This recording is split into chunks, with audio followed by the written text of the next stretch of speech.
Hi, my name is Katie Pugh. My final paper is about are children who are adopted have a higher chance of having developmental delays?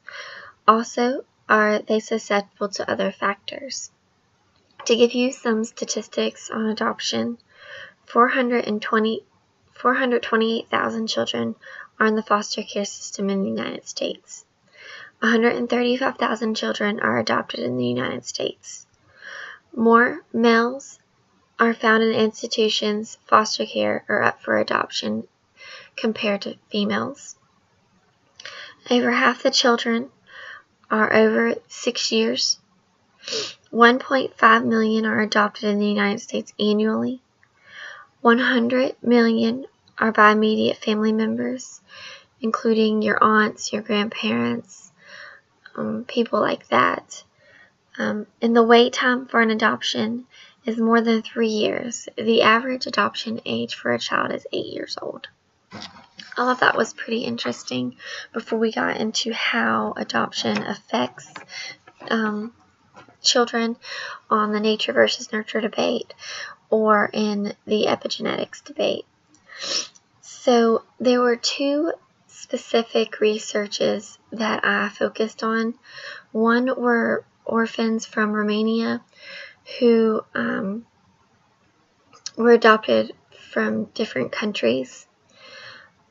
What happened in Romania to cause the influx of children going into the orphanage was a political power had failed, leaving the country in a state of poverty.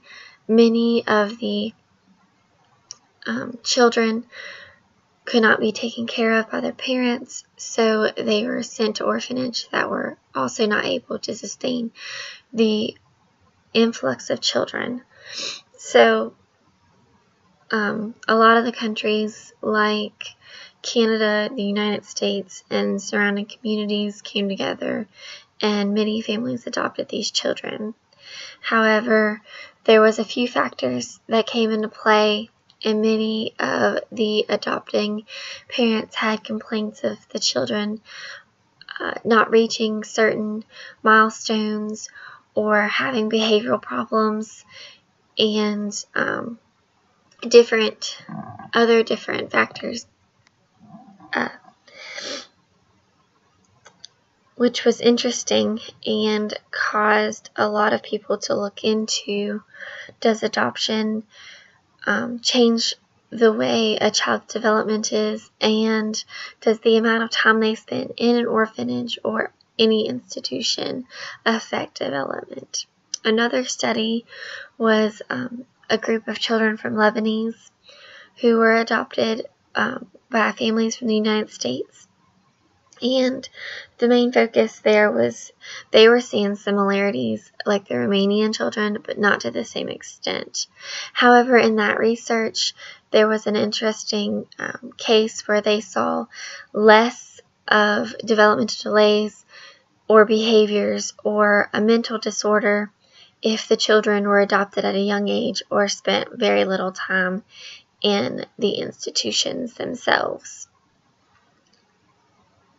That brings us into the process in which it takes to adopt a child, which I think was very interesting.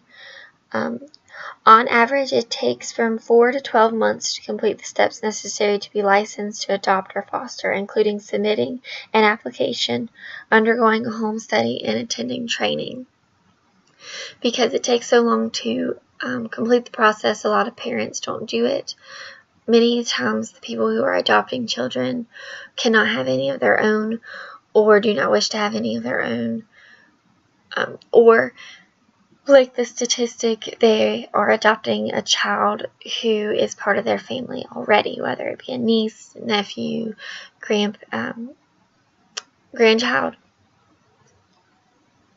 Many or some of the adoptions don't work out because the child does not meet the expectations of the parents, or there has been instances where the parent actually sends the child back because they have developed disorders of sorts, anxiety, depression. Parents have complaints of the children not being able to attach to them. In most of the cases like this, the children have spent a time or two in an institution. Majority of the time, they feel that that's due to the lack of individual help that an institution can give to each child. The overwhelmingness of the children and the shortage of staff does not allow one-on-one time. However, parents don't usually take that into effect. They have this expectation for a child, and when the child doesn't reach that expectation or their attention seeking, they become overwhelmed and don't feel like the adoption process was correct. So they either end up blaming the child or they end up blaming themselves or the system. Another hypothesis stated that the longer a child remains up for adoption or left in an institution, the further delay the child will become. Orphans in an institution are 53% more likely to have a chance of developing a psychiatric disorder compared to 22% that are raised at home.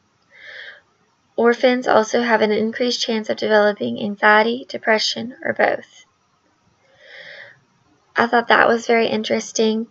Also, adopting parents have a major complaint of excessive attention-seeking, restlessness, poor peer relations, and poor attachment to their parents,